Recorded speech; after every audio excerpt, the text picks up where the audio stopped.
नमस्कार बंधुगण आपण मानकु आम एमएनटेक ओडिया चैनल को स्वागत। एबे आसिला सुभद्रा योजनार तृतीय किस्ती को नहीं गोटे बहुत बड़ अपडेट। तेबे अपडेट टी कौन रही जानिबा पूर्वरु वीडियोटी को स्किप न करी आरंभरू शेष जाए देखंतु। अपडेट टी कौन रही जानि परिबे। सुभद्रा जो रही तृतीय किस्ती टंका तो आपणकर जो तृतीय किस्तीर सुभद्रा टंका पाइबार अछि तो केउ मानकु एही तृतीय किस्तीर सुभद्रा टंका मिलिबो आजिर एही वीडियो रे जानिबा।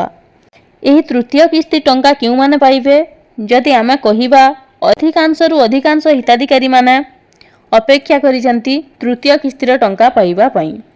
किंतु एही तृतीय किस्तीर टंका पाइबा पई आउ केते महिला अछंती सेमानंकु 5000 टंका मिलिछि।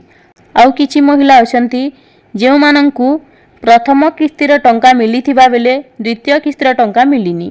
तो एही सबु भितरे मध्य सरकार तृतीय किस्तीर टंका देबाकू सजबाज हेलेनी। तो तृतीय किस्तीर टंका केउ माने पाइबे तो तृतीय किस्तीर टंका सेही माने पाइबे जेउ मान कि प्रथम एवं द्वितीय किस्तीर 10,000 टंका ऑलरेडी पाई सारिछंती। सेमानंकु तृतीय किस्तीर 5,000 टंका राखी पूर्णिमा दिन मिलिबो। तो एही परि अनेक गुडिये इन्फॉर्मेटिव वीडियो देखिबा पई आम चैनल को सब्सक्राइब करंतु। धन्यवाद।